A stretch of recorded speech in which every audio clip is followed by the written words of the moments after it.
ഇയാൾ എന്താ ചെയ്യുന്നത്? ഏത് തരം വർഗീയതയോടും ഏത് തരത്തിൽ സന്ധി ചെയ്യാനും ഇയാൾക്കൊരു നാണവും മാനവുമില്ല. അപ്പോൾ ഇതെല്ലാം മൊത്തത്തിൽ നമ്മൾ വെച്ച് പരിശോധിക്കുമ്പോൾ നമുക്ക് കാണാൻ കഴിയുന്നത് ഇയാൾ എല്ലാ വൃത്തികേടുകളുടെയും എല്ലാ തിന്മകളുടെയും ഒരു മൂർത്തിമത് ഭാവമാണ്, ഒരു പരകോടിയാണ് ഇയാൾ എന്ന് നമുക്ക് മനസ്സിലാക്കാം. മുഖ്യമന്ത്രി ആണ് മന്ത്രിസഭയിൽ എല്ലാം തീരുമാനിക്കുന്നത്. അത് അതിൻ്റെ പരകോടിയിലെത്തിയിട്ട് ഇപ്പോൾ ഇലക്ഷനുമായി ബന്ധപ്പെട്ട് നമ്മൾ കേരളത്തിൽ കാണുന്ന ഈ പരസ്യ ബോർഡുകളിലെല്ലാം ഒരേ ഒരാളുടെ മോന്തായം മാത്രമേ നമ്മൾ കാണുന്നുള്ളൂ. അപ്പോൾ ആ തരത്തിൽ ഉള്ള ഏകാധിപത്യ സ്വഭാവം. നമസ്കാരം.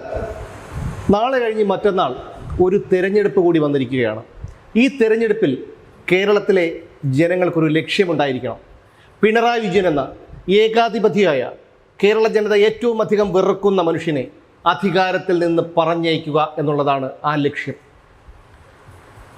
കർമ്മഫലം എന്നോണം ഇന്ന് CPM-നെ പ്രതിരോധത്തിലാക്കിക്കൊണ്ട്, ഇടതുപക്ഷത്തെ പ്രതിരോധത്തിലാക്കിക്കൊണ്ട് പല വിഷയങ്ങളും വരുന്നു.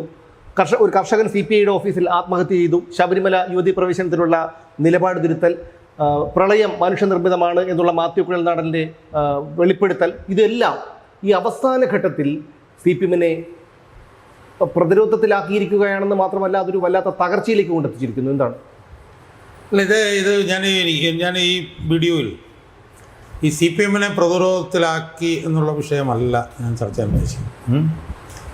അത് ചിലപ്പോൾ ആക്കിയിട്ടുണ്ടാവും, അതിന് തർക്കമൊന്നുമില്ല. പക്ഷേ എന്നെ സംബന്ധിച്ചിടത്തോളം ഒരു കമ്മ്യൂണിസ്റ്റുകാരനായിട്ടുള്ള കഴിഞ്ഞ 10-25 വർഷമായി പൊതുരംഗത്തുള്ള ഒരു പൊതുപ്രവർത്തകൻ എന്നുള്ള നിലയിൽ എന്നെ സംബന്ധിച്ചിടത്തോളം ഈ തെരഞ്ഞെടുപ്പ് ഏറ്റവും നിർണായകമാകുന്നത് ഞാൻ പറയാൻ കാര്യം വെച്ചാൽ എന്നെ സംബന്ധിച്ചിടത്തോളം ഞാൻ 1982 ഓർമ്മ ശരിയാണെങ്കിൽ 1982 മുതൽ തെരഞ്ഞെടുപ്പുമായി ബന്ധപ്പെട്ട് പ്രവർത്തിക്കുന്ന ഒരാളാണ്. 2006 എന്നെ CPM-ൽ നിന്ന് പുറത്താക്കി. എന്നാൽ അതിനുശേഷവും നേരിട്ടും അല്ലാതെയും ഒക്കെ തന്നെ തെരഞ്ഞെടുപ്പുമായി ബന്ധപ്പെട്ട് പ്രവർത്തിച്ചിട്ടുള്ള ഒരാളെന്നുള്ള നിലയിൽ ഈ ഏപ്രിൽ 9-ാം തീയതി നടക്കാൻ പോകുന്നത്, അല്ലെങ്കിൽ ഈ ഏപ്രിൽ 9-ാം തീയതി നടക്കാൻ പോകുന്ന തെരഞ്ഞെടുപ്പ് ഏറ്റവും നിർണായകമാകുന്നത് കേരളം കണ്ട ഏറ്റവും അധമനായ, ഏറ്റവും വലിയ ഒരു ഏകാധിപതിയായ, ഏറ്റവും അഹങ്കാരിയായിട്ടുള്ള ഒരു നേതാവിനെ കേരള രാഷ്ട്രീയത്തിൽ നിന്ന് തുടച്ചു നീക്കാനുള്ള ഒരു അവസരം എന്നുള്ള നിലയിലാണ്. ആ നിലയിലാണ് ഈ തിരഞ്ഞെടുപ്പ് ഏറ്റവും നിർണായകമാകുന്നത്. നമുക്കറിയാം, കേരളത്തിൽ ജനവിരുദ്ധർ എന്നും പറഞ്ഞ് നമ്മൾ ചർച്ച ചെയ്തിട്ടുള്ള നേതാക്കന്മാർ ഇതിനു മുമ്പൊക്കെ ഉണ്ടായിട്ടുണ്ട്. അതിലേറ്റവും പ്രധാനമായും നമ്മൾ ജനവിരുദ്ധൻ എന്ന് പറഞ്ഞ് ചർച്ച ചെയ്തിട്ടുള്ള ആൾ ശ്രീമൻ K. കരുണാകരൻ. പക്ഷേ K. കരുണാകരനെ നമ്മൾ ചർച്ച ചെയ്തത് പ്രധാനമായും അടിയന്തരാവസ്ഥയുമായി ബന്ധപ്പെട്ടും അടിയന്തരാവസ്ഥ കാലത്ത് നടന്ന രാജൻ വധവുമൊക്കെയായി ബന്ധപ്പെട്ടുകൊണ്ടാണ്. അപ്പം നമ്മുടെ രാജ്യത്തെ ഒരു ഇരുണ്ട കാലവുമായി ബന്ധപ്പെട്ടുകൊണ്ട് നടന്ന ചില സംഭവങ്ങളുടെ പശ്ചാത്തലത്തിലാണ് നമ്മൾ കരുണാകരനെ നമ്മൾ വലിയ ജനവിരുദ്ധനായും ഭീകരനായിട്ടുള്ള ഭരണാധികാരിയായിട്ടൊക്കെ ചർച്ച. അതിനു മുമ്പും അതിന് പിമ്പും കേരളത്തിൽ മുഖ്യമന്ത്രിമാരുണ്ടായിട്ടുണ്ട്. അതിനു മുമ്പ് EMS ഉണ്ടായിട്ടുണ്ട്. അതിനുശേഷം നയനാരുണ്ടായിട്ടുണ്ട്, VS അച്യുതാനന്ദൻ ഉണ്ടായിട്ടുണ്ട്, AK ആൻ്റണി ഉണ്ടായിട്ടുണ്ട്, ഉമ്മൻചാണ്ടി ഉണ്ടായി. ആ നേതാക്കന്മാരല്ലെങ്കിൽ ആ മുഖ്യമന്ത്രിമാരാരും, അല്ലെങ്കിൽ ആ മുഖ്യമന്ത്രിമാർക്കെതിരെ ഒന്നും ഇതുപോലെ കക്ഷി രാഷ്ട്രീയ ഭേദമന്യേ ഇത്ര ശക്തവും ആഴത്തിലുള്ളതുമായിട്ടുള്ള എതിർപ്പ് ഉയർന്നിട്ടില്ല ആണ് ഏറ്റവും പ്രധാനപ്പെട്ടത്. അവർക്കെതിരെയൊക്കെ എതിർപ്പ് ഉയർന്നിട്ടുണ്ട്. അധികാരത്തിൽ നിന്ന് നിഷ്കാസിതരായിട്ടുണ്ട്. ഇതൊക്കെ സംഭവിച്ചിട്ടുണ്ട്. C. അച്യുതമേനോൻ ഉണ്ടായിട്ടുണ്ട് കേരളത്തിൽ. അപ്പോൾ അവരൊക്കെ അധികാരത്തിൽ നിന്ന് പോയിട്ടുണ്ടെങ്കിലും എനിക്ക് തോന്നുന്നു എൻ്റെ ഓർമ്മയിൽ ഒരു രാഷ്ട്രീയ നേതാവിനെതിരെ, ഞാൻ നേരത്തെ സൂചിപ്പിച്ച പോലെ കക്ഷി രാഷ്ട്രീയ ഭേദമന്യേ, പ്രത്യേകിച്ചും ആ രാഷ്ട്രീയ നേതാവിനെതിരെ ആ രാഷ്ട്രീയ പാർട്ടിയിൽ നിന്ന് തന്നെ ഇത്രയും ശക്തവും രൂക്ഷവും തീവ്രവും ആഴത്തിലുള്ളതുമായിട്ടുള്ള എതിർപ്പ് ഈ പിണറായി വിജയനെതിരെ ഉയർന്നതുപോലെ ഉയർന്നിട്ടുണ്ടാവും എന്നെനിക്ക് തോന്നുന്നില്ല. അതുകൊണ്ട് തന്നെ ഏപ്രിൽ 9-ാം തീയതി നടക്കാൻ പോകുന്ന തെരഞ്ഞെടുപ്പിൽ ഒരുപാട് വിഷയങ്ങൾ വേറെ ഉണ്ട്. ഇപ്പോൾ ശബരിമല കൊള്ളയുടെ വിഷയമുണ്ട്, സർക്കാർ വിരുദ്ധ തരംഗമുണ്ട്, അങ്ങനെ ഒരുപാട് വിഷയങ്ങളുണ്ട്. പക്ഷെ അതിനേക്കാളുമൊക്കെ ഒരു 100 അടി മുകളിൽ ജനങ്ങളുടെ മനസ്സിൽ വിങ്ങി നിൽക്കുന്ന, വിജൃംഭിച്ച് നിൽക്കുന്ന തീവ്രമായ ഒരു വികാരം എന്ന് പറയുന്നത് പിണറായി വിജയനിൽ നിന്ന് നമുക്ക് മോചിതരാവണം. അതെ, പിണറായി വിജയനിൽ നിന്ന് നമുക്ക് മുക്തരാവണം. ഇതാണ് ഏറ്റവും വലിയ ജനങ്ങൾ തെരഞ്ഞെടുപ്പിലേക്ക് പോകുമ്പോഴുള്ള അവരുടെ മനസ്സിലുള്ള ഒരു വികാരം എന്ന് പറയുന്നത്. സ്വാഭാവികമായും ഇങ്ങനൊരു വികാരം എന്തുകൊണ്ടുണ്ടായി? കാരണം പിണറായി വിജയൻ എന്ന് പറയുന്നത് കേരളത്തിലെ ഏറ്റവും വലിയ കമ്മ്യൂണിസ്റ്റ് പാർട്ടി ആയിട്ടുള്ള കമ്മ്യൂണിസ്റ്റ് പാർട്ടി ഓഫ് ഇന്ത്യ മാർക്സിസ്റ്റിൻ്റെ ഏറ്റവും സമുന്നതനായിട്ടുള്ള നേതാവാണ്. ആ പാർട്ടിയുടെ ഭാഗമായി അദ്ദേഹം മന്ത്രിയായിട്ടിരുന്നിട്ടുണ്ട്, അദ്ദേഹം സംസ്ഥാന സെക്രട്ടേറിയറ്റ് മെമ്പറായിട്ടിരുന്നിട്ടുണ്ട്, സംസ്ഥാന സെക്രട്ടറി ആയിട്ട് 4 തവണ ഇരുന്നിട്ടുണ്ട്. ഇവ 10 വർഷക്കാലമായി മുഖ്യമന്ത്രിയായിട്ടിരിക്കുന്നത്. എന്തുകൊണ്ടാണ് ഇത്ര തീവ്രമായിട്ടുള്ളൊരു വികാരം?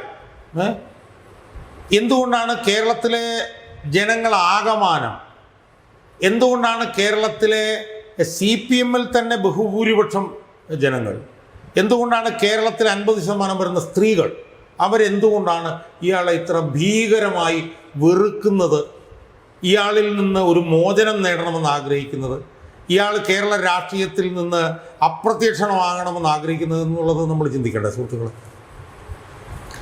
അങ്ങനെ നമ്മൾ ചിന്തിക്കുമ്പോൾ നമുക്ക് കാണാൻ കഴിയുന്നത് എന്താ?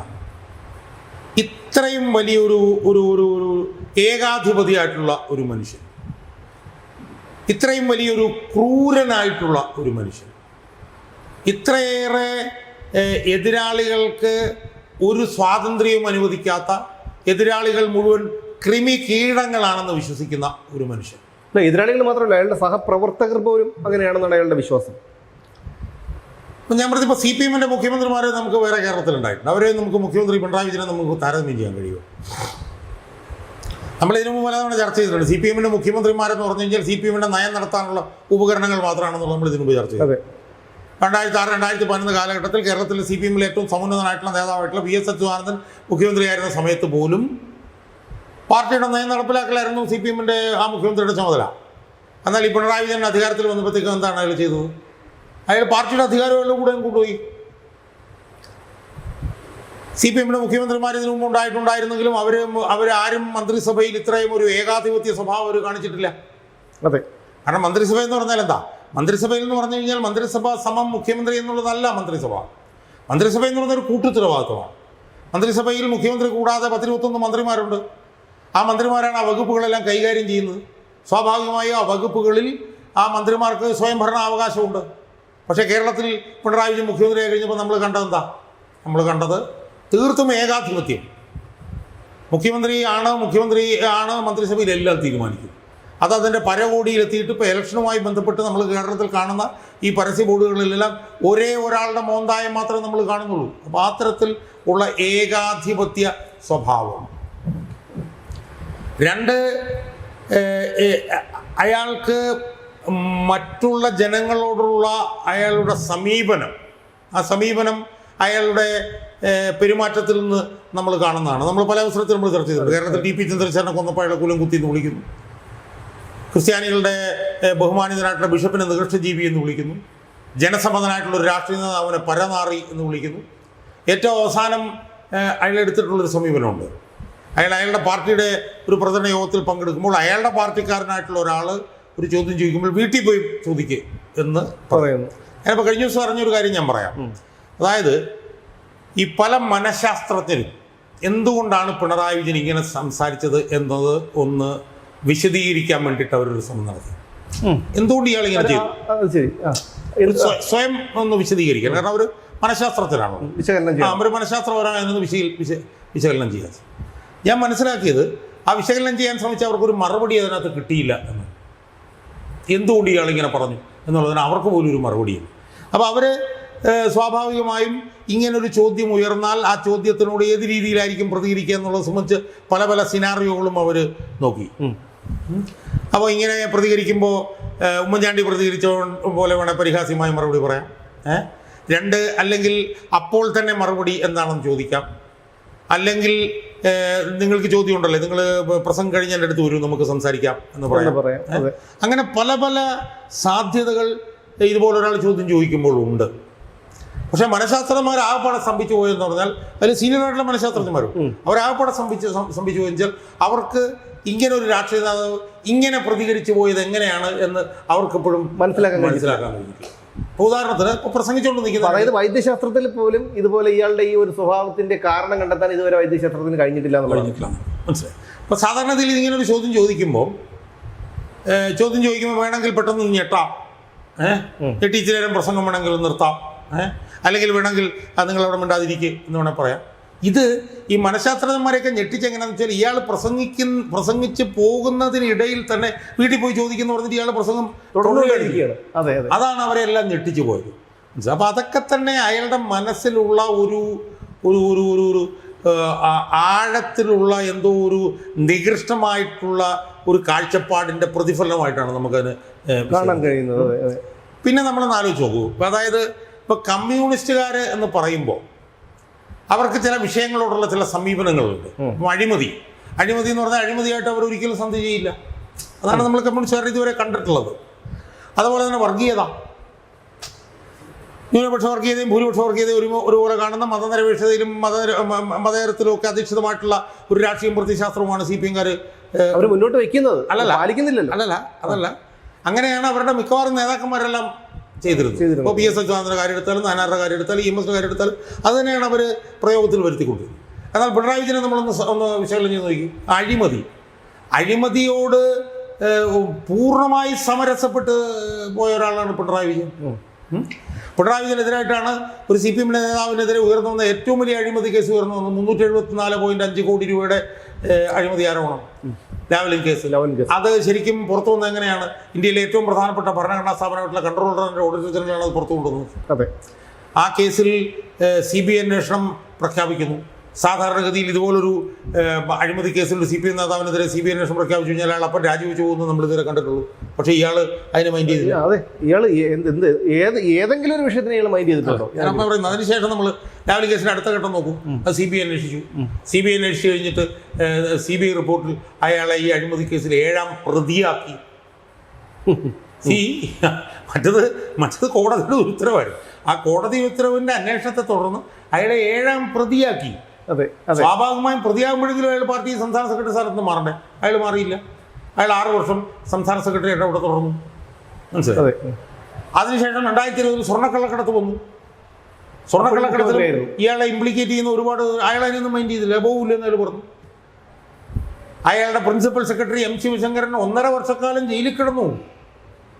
കേരളത്തിൽ എന്നുള്ളത് ഇന്ത്യയിൽ പോലും ഒരു മുഖ്യമന്ത്രിയുടെ പ്രിൻസിപ്പൽ സെക്രട്ടറി 1.5 വർഷക്കാലം സ്വർണ്ണക്കള്ളക്കടത്ത് കേസിൽ ജയിലിൽ കിടന്ന സംഭവം അയാൾ മൈൻഡ് ചെയ്തില്ല. അതിനുശേഷം അയാളുടെ മകളുമായി ബന്ധപ്പെട്ട് മാസപ്പടി കേസ് വന്നു, അയാൾ മൈൻഡ് ചെയ്തു. അപ്പോൾ ഒരു കമ്മ്യൂണിസ്റ്റ് നേതാക്കന്മാർക്കും ഉണ്ടാകാൻ പാടില്ലാത്ത വൃത്തികെട്ട ക്വാളിറ്റികളുടെ വൃത്തികെട്ട ഗുണങ്ങളുടെ ഒരു മൂർത്തിമദ്ഭാവമാണ് ഇയാളെന്നുള്ള അഴിമതിയുടെ കാര്യത്തിൽ. ഇനി വർഗീയതയുടെ കാര്യം നമ്മൾ എടുക്കും.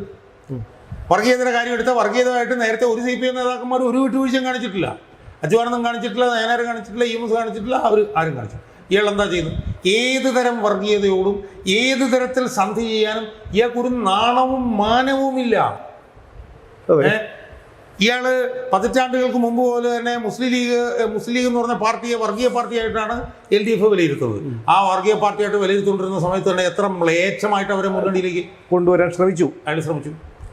ഏതൊക്കെ തരത്തിൽ അവരെ കൊണ്ടുവരാൻ വേണ്ടിയിട്ട് ശ്രമിച്ചു. CAA സമയത്ത് ശ്രമിച്ചു, യൂണിയൻ സിവിൽ കോഡിൻ്റെ കാലത്ത് ശ്രമിച്ചു, മറ്റേ ഹമാസ് യുദ്ധത്തിൽ. ഇപ്പം എങ്ങനെയെങ്കിലും അധികാരം നിലനിർത്താൻ വേണ്ടി പാർട്ടിയുടെ ഏതു നയവും എടുത്ത് ഭരണത്ത് വെക്കാൻ ഇയാൾക്ക് ഒരു ഉളുപ്പുമില്ല, ഒരു ലജ്ജയുമില്ല.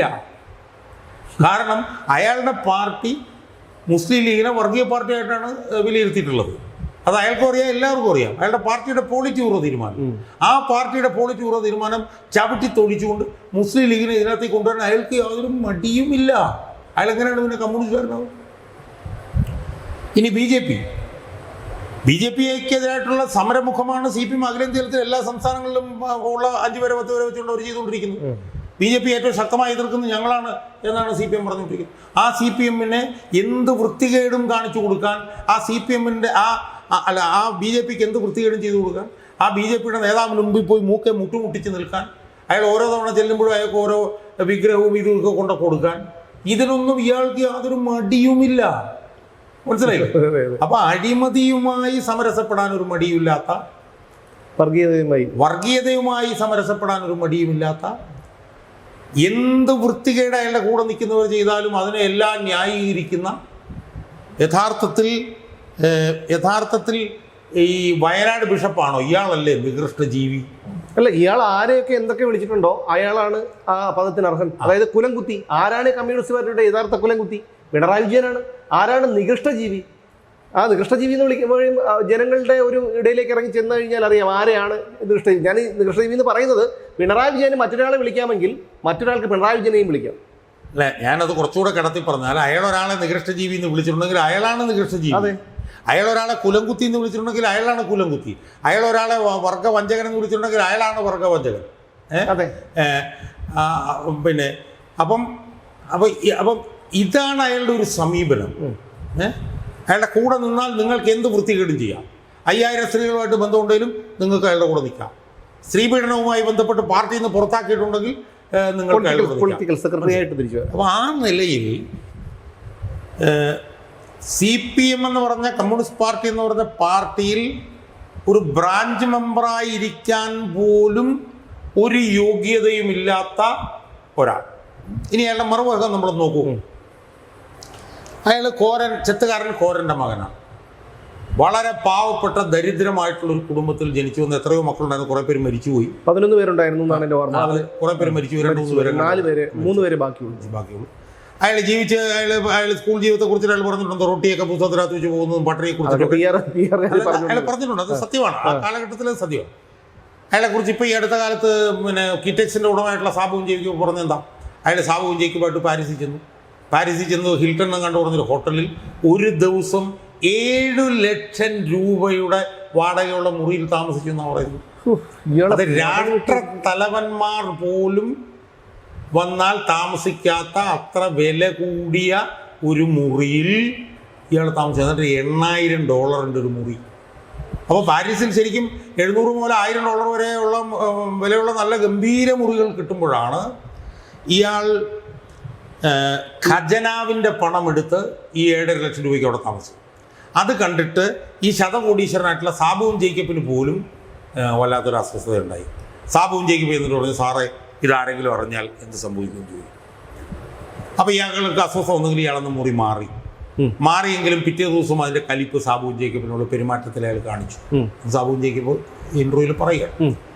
അപ്പോൾ സാബുവും ജേക്കബിനോട് ഇൻ്റർവ്യൂ എന്നാൾ ചോദിച്ചാൽ നിങ്ങൾ പോയാൽ എത്ര മുറിയിലാണ് താമസിക്കുന്നത്? പറഞ്ഞാലും എന്നെ സംബന്ധിച്ചിടത്തോളം ഞാനൊരു 16,000-20,000 രൂപയുടെ അപ്പുറത്ത് മുറി. എനിക്കത് ബുദ്ധിമുട്ടാണ് എനിക്ക് തോന്നിയത്. അപ്പോൾ ചെറ്റക്കുടിൽ ജീവിച്ച ഇയാൾക്ക് ഇതുപോലെയുള്ള ദൂർത്തിൽ അഭിനമിക്കാനും ആറാടാനും ഇയാൾക്ക് യാതൊരു മടിയുമില്ല. നമ്മൾ മനസ്സിലാക്കേണ്ടത്, ഇയാളിത് ചെയ്യുമ്പോൾ സംസ്ഥാനത്തിൻ്റെ കടം 6.5 ലക്ഷം കോടി രൂപയാണ്. 6 ലക്ഷം കോടിയാണ് എന്ന് പറഞ്ഞാൽ ഏതാണ്ട് 1.5 ലക്ഷം കോടി രൂപയുടെ കടം എന്റെയും സുമേഷിനെയും തലയുടെ മുകളിലുണ്ട്. അതോടൊപ്പം തന്നെ സർക്കാർ ജീവനക്കാർക്കും കരാറുകാർക്കും കൂടെ ചേർന്ന് ഇടേണ്ട 1 ലക്ഷം കോടി രൂപയുടെ കുടിശ്ശികയുണ്ട്. ആശാവർക്കർമാർ ദിവസം 200 രൂപ കൂടുതൽ സമരം കിട്ടണമെന്നും പറഞ്ഞിട്ട് 1 വർഷമാണ് സമരം ചെയ്തത്. മരുന്ന് വിതരണ കമ്പനിക്ക് കൊടുക്കാനുണ്ട്. പിന്നെ സിവിൽ സപ്ലൈസ് കോർപ്പറേഷന് 3000 കോടി കൊടുക്കാനുണ്ട്. മരുന്ന് കമ്പനികൾക്ക് 1,000 കോടി രൂപ കൊടുക്കാനുണ്ട്. തൊഴിലാളി ക്ഷേമ പെൻഷനുകൾ കൊടുക്കാനുണ്ട്. കുടിശ്ശിക കോടികളുടെ കുടിശ്ശികയാണ്. ഇനിയിപ്പോൾ ഇയാളുടെ ദൂരത്തിനെ കുറിച്ച് നമ്മളൊന്ന് ആലോചിച്ച് നോക്കൂ. മനസ്സിൽ വരുന്നത് എന്തൊക്കെയാണ്? ഇയാൾ ഹെലികോപ്റ്റർ എടുക്കാൻ വേണ്ടിയിട്ട് 22 കോടി രൂപയാണ് വാടക. 22.5 കോടി ഒന്നാം പിണറായി സർക്കാരിന്റെ കാലത്ത്. ഒരു വർഷത്തേക്കാണ്. ഒരു ദിവസം 5 ലക്ഷം രൂപ. മനസ്സിലായി? ഇയാളുടെ പശുത്തൊഴുത്ത് നന്നാക്കാൻ വേണ്ടിയിട്ട് 40 ലക്ഷം രൂപ. ഇയാൾ 25 രാജ്യങ്ങളിൽ ഇയാളും ബന്ധുക്കളും പരിവാരമായിട്ട് പോയിട്ടുണ്ട്.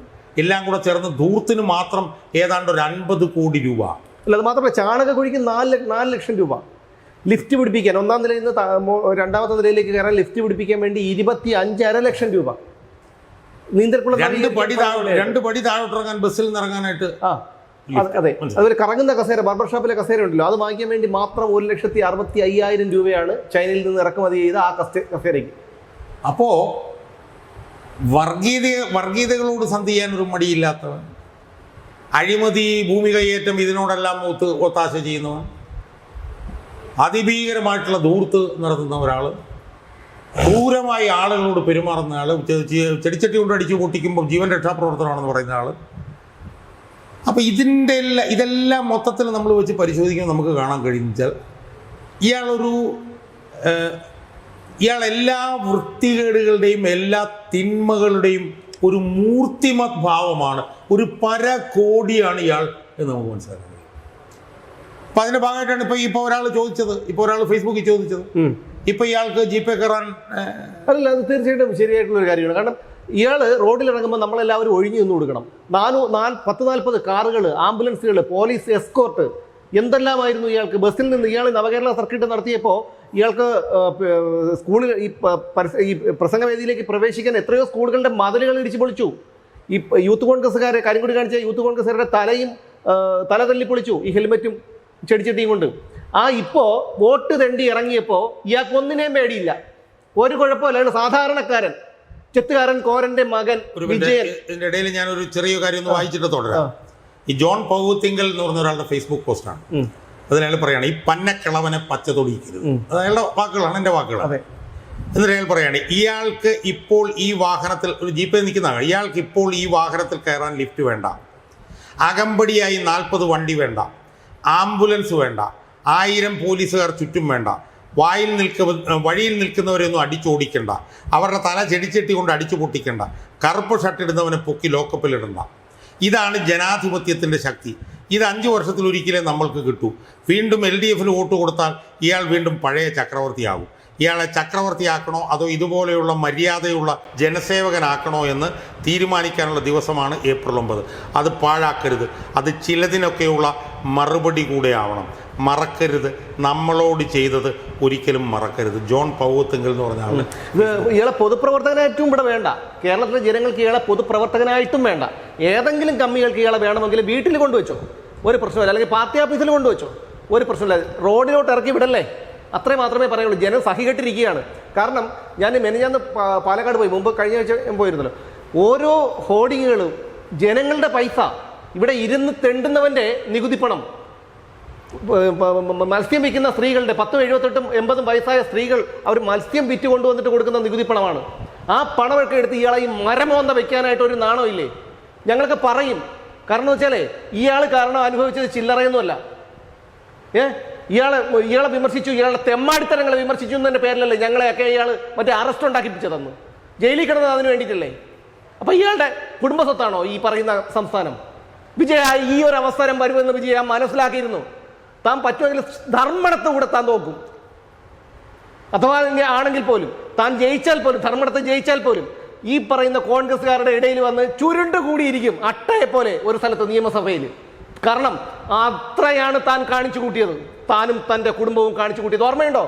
ഇവിടെ കോവിഡ് കാലത്ത് ക്വാറന്റൈൻ പ്രോട്ടോകോൾ നിലവിൽ നിന്നപ്പോൾ ഇയാൾ ഭാര്യയും കൂടെ ചെന്ന് കിടന്നിട്ട് അയാൾക്ക് ബാധകമല്ല, ഇറങ്ങി ഓടി. യൂത്ത് കോൺഗ്രസ്സുകാരുടെ തല തല്ലിപ്പൊട്ടിച്ചപ്പോൾ സ്വന്തം ചെറുമകന്റെ പ്രായമുള്ള മക്കളുടെ തല തല്ലിപ്പൊളിച്ചപ്പോൾ അയാൾ പറഞ്ഞതാണ് രക്ഷാപ്രവർത്തനം എന്ന് പറഞ്ഞിട്ട് അട്ടഹസിച്ച് ചിരിച്ചു അയാൾ. ജനം നോക്കി വെച്ചിട്ടുണ്ടായിരുന്നു. ജനം ഈ പാർട്ടി കൊലയാളികളെ രക്ഷിക്കാൻ വേണ്ടി ഇയാൾ എത്ര കോടി രൂപയാണ് ഈ പറയുന്ന പൊതു ഖജനാവിൽ നിന്ന് എടുത്തത്? പാർട്ടി കൊലയാളികളെ രക്ഷിക്കാനായിട്ട് എത്ര വിദേശ രാജ്യങ്ങളിലാണ് ഇയാൾ ധൂർത്തടിച്ചത്? നെതർലാൻഡ്സിൽ പോയില്ലേ റൂം ഫോർ റിവർ പദ്ധതി ഉണ്ടാക്കാൻ? എന്തുണ്ടാക്കി? 22.5 കോടിയാണ് ഇവിടുത്തെ. എൻ്റെ അച്ഛൻ ഒരു കൂലിപ്പണിക്കാരനായിരുന്നു, ഒരു കെട്ടിട നിർമ്മാണ തൊഴിലാളിയായിരുന്നു. സാറേ കേൾക്കണം, ഞാൻ തന്നെ എത്രയോ തവണ 20 രൂപ വെച്ച് മാസം തോറും കൊണ്ട് വെച്ച് അടച്ചിട്ടുണ്ട്. 1600 രൂപ, ഇന്ന് ജോലി ചെയ്യാൻ വയ്യ, 10-78 വയസ്സുണ്ട്. 1600 രൂപ വെച്ച് ഇവർക്ക് പെൻഷൻ കിട്ടേണ്ടതാണ്, തൊഴിലാളി ക്ഷേമ പെൻഷൻ. അതും ഇക്കടുത്ത് പുട്ടടിച്ചു ഇയാൾ, കൊടുത്തിട്ടില്ല. 10-26 തവണ കൊടുക്കാനുണ്ട്. തെങ്ങ് ചെത്ത് തൊഴിലാളികൾ, പന കയറ്റ തൊഴിലാളികൾ നെഞ്ചടിച്ചാകെ കയറുന്നത്. ആ പാവങ്ങൾക്ക് കൊടുത്തിട്ടില്ല. തയ്യൽ തൊഴിലാളി ക്ഷേമ പെൻഷൻ കൊടുത്തിട്ടില്ല. പിന്നെ ഇയാളെ എന്താണ് ഉണ്ടാക്കി കൊടുത്തത്? ഈ കള്ളത്തരം പറയുമ്പോൾ കണ്ടോണ്ടിരിക്കുമെന്ന് വിചാരിച്ചോളാം. കള്ളത്തരം പറയുമ്പോൾ ഞങ്ങൾ എന്തെല്ലാം കള്ളത്തരങ്ങൾ പറഞ്ഞ് ജനങ്ങളുടെ മനസ്സിലോട്ട് ഇത് എന്തെന്ന് പറയുമ്പോൾ ഇതൊന്നും നമ്മൾ മനസ്സിൽ നിന്ന് വരുന്നതാണ്. ഒരു നമ്മൾ ഈ ജനങ്ങൾ, ഈ പറയുന്ന തൊഴിലാളികൾ അവരുടെ ക്ഷേമ പെൻഷൻ അവരുടെ തൊഴിലിൽ നിന്ന് കിട്ടുന്ന തുകയാണ് അടച്ചത്, അല്ലാതെ ഇയാളെ വീട്ടിൽ നിന്ന് എടുത്തുകൊണ്ട് വന്ന് തരുന്നതല്ല. സ്വപ്ന സുരേഷ് പറഞ്ഞതെന്തറിയാമോ? സ്വപ്ന സുരേഷ് അവസാനമായിട്ട് ഇന്റർവ്യൂ തന്ന എനിക്കാണ്, ബാംഗ്ലൂർ വെച്ച്. അതിൻ്റെ പേരിലാണ് എൻ്റെ ഓഫീസ് റെഡി ചെയ്തത്. 150 കോടി. ഞാൻ അവരോട് ചോദിച്ചു, അധികാരമില്ലെങ്കിൽ ഇയാൾ ഈ കേരളത്തിൽ തുടരുമോ എന്നും അവർ പറഞ്ഞു ഒരിക്കലുമില്ല. കാരണം 150 കോടി രൂപയാണ് അമേരിക്കയിൽ IT മേഖലയിൽ ഇയാൾ നിക്ഷേപിച്ചിട്ടുള്ളതെന്ന്. ഇനി ഒരു കാര്യം കൂടി ഞാൻ പറയാം, പലപ്പോഴും ഞാൻ പരോക്ഷമായി പറഞ്ഞിട്ടുള്ളത്. നിങ്ങൾക്കറിയാം ഈ വാരഫലം, സാറിന് പറഞ്ഞതിൽ കുഴപ്പമില്ലല്ലോ, ഞാനിത് വാരഫലം എന്ന് പറഞ്ഞ സിനിമ സാർ കണ്ടു കാണും. ഈ വാരഫലം സിനിമ സംവിധാനം ചെയ്ത അശോകൻ താഹ എന്ന് പറയുന്ന 2 പേരാണ്. അതിൽ അശോകനെ പിന്നീട് കാണാതായി. അശോകനെ പിന്നെ ഒരിടത്തും പൊതുവേദികളിലൊന്നും കാണാനില്ല, സിനിമാ മേഖലകളിലൊന്നുമില്ല. ആ അശോകൻ ഒരു 4.5 വർഷം മുമ്പ് മരിച്ചു. ഇവിടെ ഭാരത് ഭവനിൽ പൊതുദർശനത്തിന് വെച്ചു. ആ പൊതുദർശനത്തിൽ ഇവിടെ വളരെ അടുത്ത ആൾക്കാർ മരിച്ചാൽ പോലും പോവാത്ത പിണറായി വിജയൻ വന്ന് മണിക്കൂറുകളോളം നിന്നു. പിണറായി വിജയന്റെ ഭാര്യയും മകളും വന്ന് മണിക്കൂറുകളോളം നിന്നു. എന്തിനാണ്? ഇവിടുത്തെ ഏതെങ്കിലും ഒരു മാധ്യമങ്ങൾ അന്വേഷിച്ചോ? എന്തുകൊണ്ടാണ് ഇത്രയും ഇതുപോലെ വളരെ അടുപ്പമുള്ളവർ പോലും മരണപ്പെടുമ്പോൾ ആ സ്ഥലത്ത് പോകാത്ത പിണറായി വിജയനും ഭാര്യ കമലയും മകൾ വീണയും ഈ പറയുന്ന അശോകന്റെ മൃതദേഹം ഭാരത് ഭവനിൽ പൊതുദർശനത്തിന് വെച്ചപ്പോൾ അവിടെ വന്ന് മണിക്കൂറുകളോളം നിന്നത് എന്തിനായിരുന്നു എന്ന് പറയാമോ? എന്തുകൊണ്ട് ഇവിടുത്തെ മാധ്യമങ്ങൾ അന്വേഷിച്ചില്ല? എന്തായിരുന്നു വർക്കലക്കാരൻ അശോകനും ധർമ്മടങ്കാരൻ പിണറായി വിജയനും തമ്മിലുള്ള ബന്ധം? ഇതൊക്കെ ഇനിയെങ്കിലും ഒന്ന് കുത്തിപ്പൊക്ക്. അപ്പോൾ ഇത് നമ്മൾ ഇതൊക്കെ കൊണ്ടാണ് ഈ തെരഞ്ഞെടുപ്പിൽ ഇയാൾ ഇനി കേരള രാഷ്ട്രീയത്തിൽ ഉണ്ടാവരുത് എന്ന് ജനങ്ങൾ ആഗ്രഹിക്കുന്നത്. നമ്മളൊന്ന് ആലോചിക്കും, ഈ കമ്മ്യൂണിസ്റ്റുകാരെ സംബന്ധിച്ചിടത്തോളം അവരെ പണം സമ്പാദിച്ചു, അവർ പണം കൊണ്ടുവന്ന് വിദേശത്ത് മുതൽ മുടക്കി എന്നൊക്കെയുള്ള ചർച്ചകളൊന്നും ഒരിക്കലും CPM നേതാക്കന്മാരായിട്ട് വരാറുണ്ടായിരുന്നില്ല. ഇന്നലെ എൻ്റെ ഒരു വളരെ അടുത്ത ഒരു ഉന്നതനായിട്ടുള്ളൊരു സുഹൃത്ത് എന്നോട് പറഞ്ഞത്, എന്നോടൊന്ന് ഷാജഹാൻ, ഇപ്പം ബേബി എന്ന് പറഞ്ഞ ദേശീയ ജനറൽ സെക്രട്ടറിക്ക് വേണമെങ്കിൽ ഒരു 10 കോടി രൂപ വേണമെങ്കിൽ മൊബിലൈസ് ചെയ്യാൻ പറ്റും, ഒരു 10 കോടി രൂപ പരമാവധി. എന്നാൽ വിജയന് ഏറ്റവും ചുരുങ്ങിയത് ഒരു 500 കോടി രൂപ ഇത്രയും പെട്ടെന്ന് അയാൾക്ക് മൊബിലൈസ് ചെയ്യാൻ പറ്റും. എന്നിട്ട് അദ്ദേഹം എന്നോട് ചോദിച്ചൊരു ചോദ്യമുണ്ട്. അദ്ദേഹം ചോദിച്ചു, ഷാജഹാൻ, ഈ പുതിയ AKG സെന്റർ ഉദ്ഘാടനത്തിന് 3ാം നിരയിലേക്ക് ബേബി പോയത് എങ്ങനെയാണ് എന്നറിയാമോ എന്ന് ചോദിച്ചു. അപ്പം ഞാൻ പറഞ്ഞില്ല, അത് പോയതിൻ്റെ കാരണം എന്ന് വെച്ചാൽ 135 കോടി രൂപ മൊബിലൈസ് ചെയ്ത് AKG സെന്റർ നിർമ്മിക്കാൻ പിണറായി വിജയനെ കൊണ്ട് മാത്രമേ കഴിയുള്ളൂ.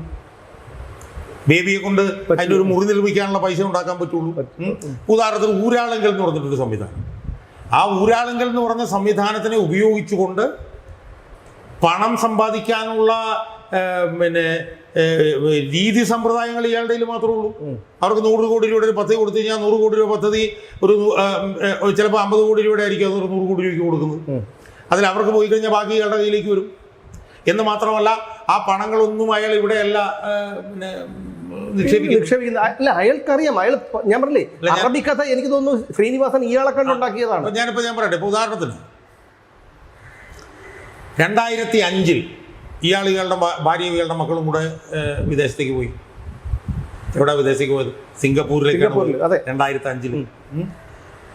എന്ന് മാത്രമല്ല, വിദേശത്തുള്ള ഇയാളുടെ പണമിടപാടുകൾ കൈകാര്യം ചെയ്യാൻ വേണ്ടിയിട്ടാണ് ഇയാളുടെ മകനെ അവിടെ നിർത്തിയിരിക്കുന്നുള്ള നിലയിൽ വലിയ ചർച്ചകളുണ്ട്. അപ്പോൾ ഊരാളുങ്കലിനെ ഉപയോഗിക്കുന്നു, പണം ഉണ്ടാക്കുന്നു. ഊരാളുങ്കലിനെ ഉപയോഗിച്ച് ഇത്രയും വലിയൊരു സംവിധാനം ഇവിടെ കെട്ടിപ്പൊക്കുന്നു. എല്ലാ പണക്കാരുടെയും ഒരു ദല്ലാളായിട്ട് ഇയാൾ പ്രവർത്തിക്കുന്നു. അതുപോലെ തന്നെ ഇയാളുടെ മറ്റൊരു സുപ്രധാന ഖജനമാണ് കിഫ്ബി. മനസ്സിലായി?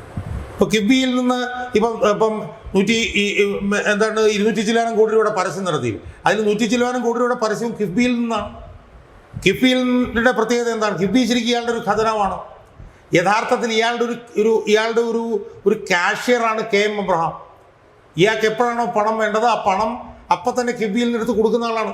കഴിഞ്ഞ ദിവസം ഞാൻ അറിഞ്ഞ ഒരു പത്രസ്ഥാപനത്തിന് എത്ര വേണമെന്ന് ചോദിച്ച അവസാനം ധാരണയായി 5 കോടി എന്ന് പറഞ്ഞാൽ 5 കോടി അപ്പം തന്നെ കിഫ്ബിയിൽ നിന്നെടുത്തും കൊടുത്തു. നമുക്കറിയാമല്ലോ, ഈ PRDയിൽ നിന്നൊക്കെ കോടികളാണ് പത്രമാധ്യമങ്ങൾക്ക് കൊടുക്കുന്നത്. എന്നാൽ ഇത്തവണ തെരഞ്ഞെടുപ്പുമായി ബന്ധപ്പെട്ട് ഒരൊറ്റ പൈസയുടെ കുടിശ്ശിക വരുത്തിയിട്ടില്ല. കാരണം പറയുന്ന പണം അപ്പം കിഫ്ബിയിൽ നിന്ന് എടുത്ത് കൊടുക്കുകയാണ്. എന്താണ് കിഫ്ബി? കിഫ്ബി എന്ന് പറഞ്ഞാൽ എൻ്റെ നിങ്ങളുടെയും പെട്രോൾ അടിക്കുന്നതെന്നും ബിസിനസ്സിൽ നിന്നൊക്കെ ഇടുന്ന പൈസയാണ് കിഫ്ബി. 9% കിഫ്ബിക്ക് പണം കടമെടുക്കുന്നത്. അപ്പോൾ ആ പണം എടുത്ത് അയാൾ സ്വന്തം തറവാട്ട് വക പോലെ അയാൾ ഉപയോഗപ്പെടുത്തിക്കൊണ്ടിരിക്കുകയാണ്.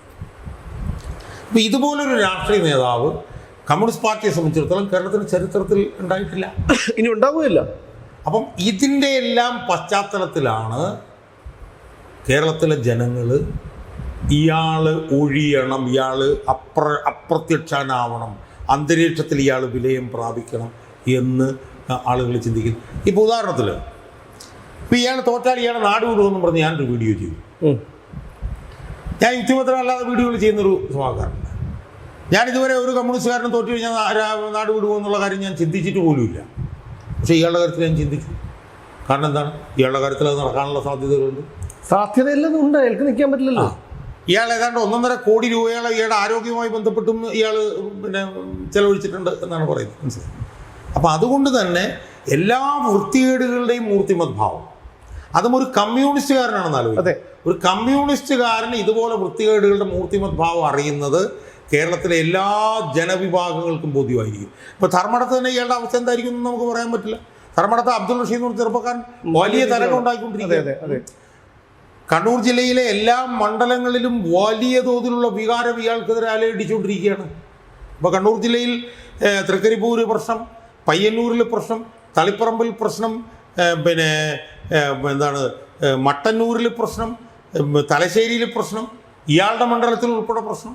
മനസ്സിലായി? അപ്പം ഇതിൻ്റെ എല്ലാം പശ്ചാത്തലത്തിൽ ആണ് ഈ തെരഞ്ഞെടുപ്പിലെ ഏറ്റവും പ്രധാനപ്പെട്ട വിഷയം എന്ന് പറയുന്നത് ഇയാൾ കേരള രാഷ്ട്രീയത്തിൽ നിന്ന് അപ്രത്യക്ഷനാകുക എന്നുള്ളതാണ്.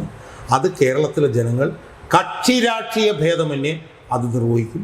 അതുകൊണ്ട് ഒരു കമ്മ്യൂണിസ്റ്റുകാരെന്നുള്ളൊരു നിലയിലും പൊതുപ്രവർത്തകർ എന്നുള്ള നിലയിലും പോളിംഗ് ബൂത്തിലേക്ക് മാർച്ച് ചെയ്യാൻ പോകുന്ന കേരളത്തിലെ ലക്ഷോപലക്ഷം വരുന്ന വോട്ടർമാരോട് എനിക്ക് 2 കൈയും കൂപ്പി പറയാനുള്ളത്, നിങ്ങൾ വോട്ട് കുത്തുമ്പോൾ നിങ്ങളുടെ മനസ്സിൽ ആദ്യാവസാനം ലോക്ക് സ്റ്റോക്ക് ആൻഡ് ബാരൽ ഉണ്ടാകേണ്ട ഒരേ ഒരു വികാരം എന്ന് പറയുന്നത് മെയ് 4-ന് ശേഷം ഈ പിണറായി വിജയൻ എന്ന് പറഞ്ഞ മനുഷ്യൻ നമ്മുടെ കേരള രാഷ്ട്രീയത്തിൽ ഉണ്ടാവരുത് എന്നാണ് എനിക്ക് ധർമ്മടത്തുള്ള നല്ലവരായ വോട്ടർമാരോട് എനിക്ക് പറയാനുള്ളത്. നിങ്ങൾക്കാണ് ഒരു അസുലഭമായ അവസരം ഉണ്ടായിരിക്കുന്നത്.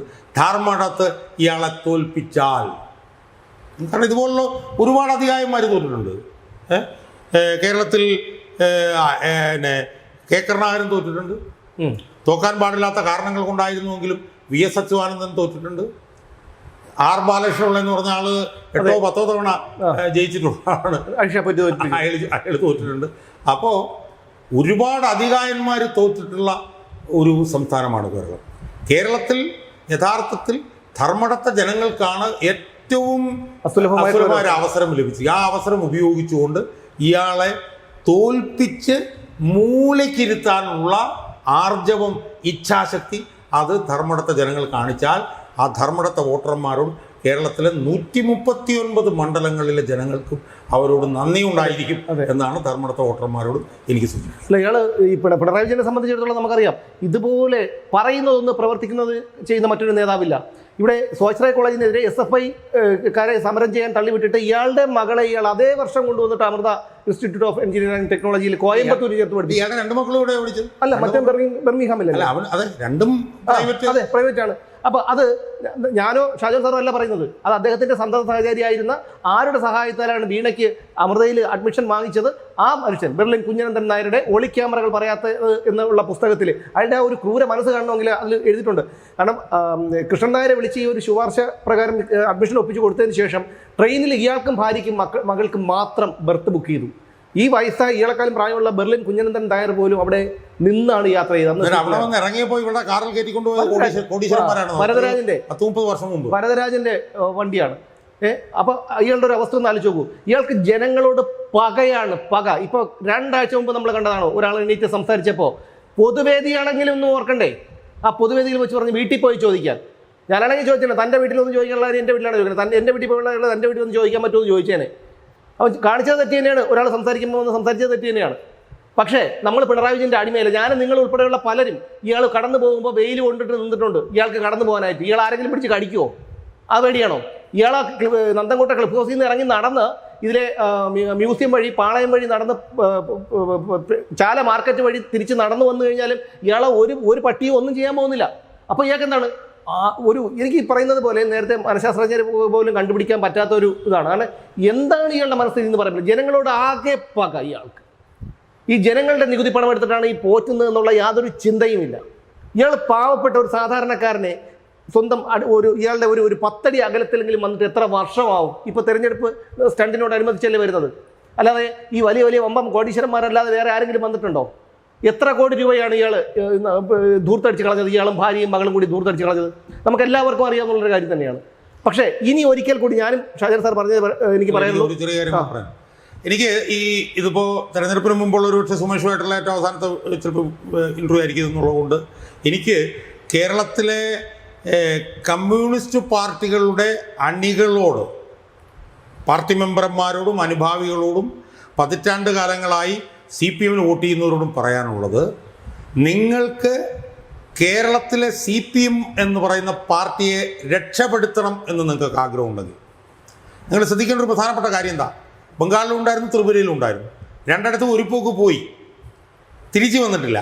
അതുകൊണ്ട് കേരളത്തിലെ പാർട്ടിയെ CPM-നെ നിങ്ങൾക്ക് രക്ഷിക്കണം എന്ന ആഗ്രഹമുണ്ടെങ്കിൽ നിങ്ങൾ ചെയ്യേണ്ട ഏറ്റവും ഉദാത്തമായിട്ടുള്ള നിങ്ങളുടെ ഒരു ഉത്തരവാദിത്വം എന്ന് പറയുന്നത്, അതായത് 5 വർഷം കഴിഞ്ഞെങ്കിലും ഇത് തിരിച്ചു വരണം എന്ന് നിങ്ങൾ ആഗ്രഹിക്കുന്നുണ്ടെങ്കിൽ നിങ്ങൾക്ക് ചെയ്യാവുന്ന ഏറ്റവും ഈ പറഞ്ഞ പോലെ നിസ്തുലമായിട്ടുള്ള ഒരു സേവനം എന്ന് പറയുന്നത് പിണറായി വിജയനെ അയാളുടെ നേതൃത്വത്തിലുള്ള ഈ ചീഞ്ഞെളിഞ്ഞ സംവിധാനത്തെയും കേരളത്തിൽ നിന്ന് തുടച്ചു മാറ്റാൻ വേണ്ടി നിങ്ങളുടെ കയ്യിലുള്ള വജ്രായുധം, നിങ്ങളുടെ കയ്യിലുള്ള സമ്മതിദാനാവകാശം അത് ഏപ്രിൽ 9 ഉപയോഗിക്കുക എന്നുള്ളതാണ്. നിങ്ങൾ ചെയ്യുന്നത് വലിയൊരു സേവനമായിരിക്കുമെന്ന് നിങ്ങൾ മനസ്സിലാക്കുക. കേരളത്തിൽ ശുദ്ധമായ രാഷ്ട്രീയത്തിലും പ്രത്യയശാസ്ത്രത്തിലും വിശ്വസിക്കുന്ന ഒരു പുതിയ കമ്മ്യൂണിസ്റ്റ് പ്രസ്ഥാനം ഉയർന്നു വരാൻ വേണ്ടി നിങ്ങൾക്ക് ആഗ്രഹമുണ്ടെങ്കിൽ നിങ്ങൾ ഒറ്റക്കെട്ടായി ഒരു മനസ്സോടെ തോളോട് തോൾ ചേർന്ന് കമ്മ്യൂണിസ്റ്റ് പാർട്ടിയുടെ അണികൾ പിണറായി വിജയനും പിണറായി വിജയൻ നേതൃത്വം നൽകുന്ന ഈ ജീർണിച്ച CPM സംവിധാനത്തിനും എതിരെ ഏപ്രിൽ 9 വോട്ട് ചെയ്യണം എന്നാണ് വളരെ വിനീതമായി ഒരു കമ്മ്യൂണിസ്റ്റ് കുടുംബത്തിൽ പിറന്ന 3 തലമുറയായി കമ്മ്യൂണിസ്റ്റുകാരനായി ജീവിക്കുന്ന ഒരു വിട്ടുവീഴ്ചകൾക്കും വഴങ്ങാത്ത ഒരു കമ്മ്യൂണിസ്റ്റുകാരൻ എന്നുള്ള നിലയിൽ എനിക്ക് പറയാനുണ്ട്. നിങ്ങളൊരു കാര്യം കൂടി ആലോചിക്കണം. പിണറായി വിജയൻ എന്തെങ്കിലും നഷ്ടപ്പെട്ടിട്ടുണ്ടോ? G. സുധാകരൻ അദ്ദേഹത്തിൻ്റെ സഹോദരൻ രക്തസാക്ഷിയായി, VS-ന് ക്രൂരമർദ്ദനങ്ങൾ ഏൽക്കേണ്ടി വന്നു. അങ്ങനെ പല സംഭവങ്ങളും ഉണ്ടായിട്ടുണ്ട് കമ്മ്യൂണിസ്റ്റ് നേതാക്കന്മാർക്ക്. പിണറായി വിജയൻ എന്തെങ്കിലും നഷ്ടപ്പെട്ടിട്ടുണ്ടോ? അയാളുടെ മകൾക്ക് കോടികളുടെ ആസ്തി, IT കമ്പനി, അന്ന് കമ്പ്യൂട്ടറിനെ എതിർത്ത ആളാണ് പിണറായി വിജയൻ, ഇന്ന് IT കമ്പനി മുതലാളിയുടെ അച്ഛനാണ്. അയാളുടെ മകൻ പഠിച്ചത് ബർമിംഗ്ഹാമിലാണ്. എവിടെ നിന്നാണ് ഈ പണം? മുണ്ടയിൽ തറവാട്ടിൽ നിന്ന് കൊണ്ടുവന്നതാണോ? അല്ലല്ലോ. ഇതൊക്കെ എങ്ങനെയാണ് സംഭവിച്ചതെന്നുള്ള കാര്യം ജനങ്ങൾക്ക് എല്ലാവർക്കും അറിയാം. അതുകൊണ്ട് ഇയാളുടെ ജീവിതം, ഇയാൾ പരമാവധി വിദേശ രാജ്യങ്ങൾ സന്ദർശിച്ചു ഈ 10 വർഷം കൊണ്ട്. അതായത് പാർട്ടി സെക്രട്ടറി ആയിരിക്കുന്ന സമയത്ത് പോട്ടെ, പാർട്ടി സെക്രട്ടറി ആയിരുന്നപ്പോൾ ഏറ്റവും കൂടുതൽ തവണ യാത്ര ചെയ്തതിന് എയർ ഇന്ത്യയുടെ ഉപഹാരം കിട്ടിയ ഇയാൾക്ക്. ഞാൻ നേരത്തെ പറഞ്ഞ ഒരു കാര്യം കൂടി ഞാൻ ഇവിടെ സൂചിപ്പിക്കുന്നു. നേരത്തെ മരണപ്പെട്ട സ്ഥലത്ത് ഇയാൾ പോയി നിന്നെന്ന് പറഞ്ഞില്ലേ, ആ അശോകൻ, അയാൾ സിംഗപ്പൂരിലായിരുന്നു. അപ്പോൾ നിങ്ങളൊന്ന് കൂട്ടി വായിച്ചു നോക്കൂ എന്തായിരിക്കും കാര്യം എന്നുള്ള കാര്യം നിങ്ങളൊന്ന് കൂട്ടി വായിച്ചു നോക്കൂ. അപ്പോൾ അതുകൊണ്ട് പിണറായി വിജയനെ നഷ്ടപ്പെട്ടിട്ടില്ല. അയാളുടെ മക്കളൊക്കെ വിദേശത്താണ്, അവരൊക്കെ കോടികളുടെ ആസ്തിയായി, അയാളുടെ മരുമകനെ മന്ത്രിയാക്കി. ഇനി ജീവിതത്തിൽ അനുഭവിക്കാൻ സുഖങ്ങളൊന്നുമില്ല. പിന്നെ പറയുന്നുണ്ട് പോലീസ് മർദ്ദനത്തിൽ ചോര പുരണ്ട ഷർട്ടുമായിട്ട് നിയമസഭയിൽ വന്നെന്ന്. അവിടെ ഇത് പല നേതാക്കന്മാർക്കും മാറ്റിയിട്ടുണ്ട്. ഈ ചെടിച്ചട്ടി കൊണ്ടും ഹെൽമറ്റ് കൊണ്ടും തല തല്ലിപ്പൊളിച്ച വേദനയൊന്നും ഒന്നില്ലായിരുന്നല്ലോ. ഇവിടെ BS-ന്റെ കാലിൽ കൂടി ബയണറ്റ് കുത്തി അപ്പുറത്തേക്ക് ഇറക്കിയിട്ടുണ്ട്. അതൊക്കെ ഉണ്ട്. അപ്പോൾ ഇയാൾ വെറും കപടനാണ്. അയാൾ ഇപ്പോൾ കാണിക്കുന്ന ഈ ഷോ ഉണ്ടല്ലോ, ഇനി ഒരിക്കൽ കൂടി ഇയാൾ അധികാരത്തിൽ വന്നാൽ ഇപ്പോൾ ഇയാൾ ഈ കാണിക്കുന്ന ഈ മയം, ഒരു ചെറിയൊരു മയം കാണിക്കുന്നുണ്ട്, അതിൻ്റെ എല്ലാം പക നമ്മളോട് ഇയാൾ തീർക്കും. ധർമ്മടത്തെ ജനങ്ങൾ ഒരു കാര്യം ചെയ്യണം, ഒരു കാരണവശാലും നിങ്ങൾ വേറെ ആർക്ക് വേണം വോട്ട് ചെയ്ത് ഇയാളെ നിങ്ങൾ എങ്ങനെയെങ്കിലും ഈ കേരളത്തിൻ്റെ തലയിൽ നിന്നൊന്ന് ഒഴിവാക്കി തരണം. പിണറായി വിജയൻ ഇല്ലാതിരുന്ന കമ്മ്യൂണിസ്റ്റ് പാർട്ടിയെക്കുറിച്ച് നിങ്ങളൊന്ന് ആലോചിച്ച് നോക്കൂ. 10 വർഷം പിണറായി വിജയൻ അല്ലായിരുന്നു മുഖ്യമന്ത്രി എങ്കിൽ ഇന്ന് കമ്മ്യൂണിസ്റ്റ് പാർട്ടിക്ക് ഈ ഒരു CPM-ന് ഈ ഒരു തകർച്ച ഉണ്ടാകുമായിരുന്നില്ല. കേരളത്തിൽ കമ്മ്യൂണിസം നശിക്കുമായിരുന്നില്ല. കമ്മ്യൂണിസം നശിച്ചു പോകുമെന്നുള്ളത് ഉറപ്പായിട്ടുള്ളൊരു കാര്യമാണ്. കേരളത്തിൽ ആ കണക്കിനാക്കിയിരിക്കുകയാണ് പിണറായി വിജയനെ പോലെയുള്ളവർ. അതുകൊണ്ട് എനിക്കും പറയാനുള്ളത് ഇത് മാത്രമേ ഉള്ളൂ. 9-ാം തീയതി മറ്റന്നാൾ നമ്മൾ പോളിംഗ് ബൂത്തിലേക്ക് പോകുമ്പോൾ നമ്മുടെ മുന്നിൽ, നമ്മുടെ എല്ലാവരുടെയും മനസ്സിലുണ്ടായിരിക്കണം ഈ ഒരു മുഖം, പിണറായി വിജയൻ്റെ മുഖം.